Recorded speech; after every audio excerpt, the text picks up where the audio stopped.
বাংলার বাড়ির উপভোক্তাদের জন্য বড় সুখবর। আবাস যোজনার দুর্নীতি নিয়ে কেন্দ্র সরকার বাংলার মানুষদের টাকা দেওয়া বন্ধ করে দিয়েছে। তাই মুখ্যমন্ত্রী মমতা বন্দ্যোপাধ্যায় সিদ্ধান্ত নিয়েছেন, বাংলার বাড়ির প্রকল্পের মাধ্যমে পশ্চিমবঙ্গে যারা বসবাস করেন তাদের টাকা দেওয়া হবে। সেই মতো ইতিমধ্যেই 12 লক্ষ উপভোক্তাকে, যারা পশ্চিমবঙ্গে বসবাস করেন, তাদের টাকা দেওয়া হয়েছে।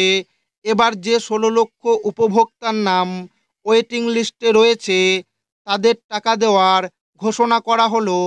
বাংলার বাড়ি প্রকল্পে যে 16 লক্ষ উপভোক্তার ওয়েটিং লিস্টে নাম রয়েছে তারা কবে টাকা পাবে সেটাই কিন্তু আজকের এই ভিডিওর মাধ্যমে আপনাদেরকে জানাবো এবং আপনাদেরকে প্রমাণ সমেত দেখাবো।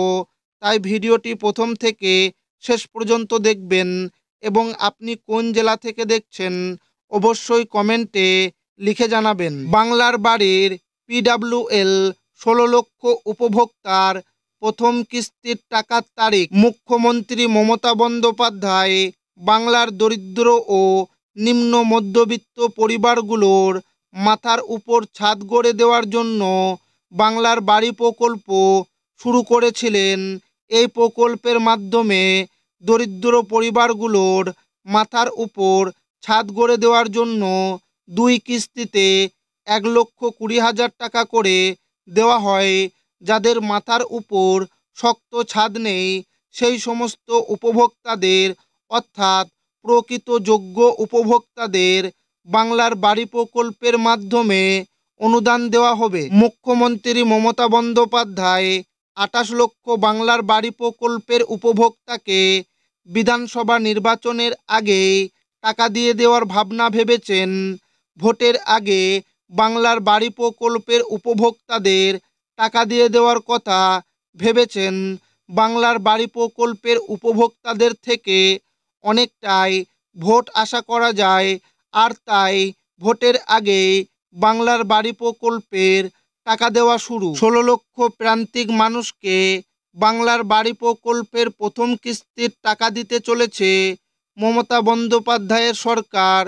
ইতিমধ্যে তালিকাভুক্ত উপভোক্তাদের ফের একবার যাচাই করে নেওয়ার কাজ শুরু করল রাজ্য সরকার। এই মর্মে বিজ্ঞপ্তি জারি করেছে রাজ্য পঞ্চায়েত দপ্তর। স্বচ্ছতা বজায় রাখতে ধাপে ধাপে করা হচ্ছে যাচাইয়ের কাজ। 30 নভেম্বরের মধ্যে উপভোক্তাদের রেজিস্ট্রেশন করিয়ে ফেলা হবে রাজ্যর তরফে। এরপর জেলা প্রশাসকের অনুমোদনের পর সুবিধাভোগীর নাম চূড়ান্ত হবে। তারপর প্রথম কিস্তি হিসেবে 60,000 টাকা সরাসরি ব্যাংক অ্যাকাউন্টে দেওয়া হবে। এরপর বাড়ি লিন্টল লেভেল পর্যন্ত তৈরি হলে বাকি 60,000 টাকা দেওয়া হবে। সূত্র মারফত জানা যাচ্ছে, ডিসেম্বর মাসের প্রথম সপ্তাহে উপভোক্তাদের ব্যাংকে প্রথম কিস্তির টাকা দেওয়া হবে। মুখ্যমন্ত্রীর নির্দেশ, যদি কোনো উপভোক্তার নাম তালিকা থেকে বাদ যায় তাহলে তার নাম পঞ্চায়েত অফিসের মাধ্যমে বা বিডিও অফিসের মাধ্যমে অভিযোগ জানিয়ে অনুমোদন করিয়ে বিডিও অফিসে পাঠাতে হবে।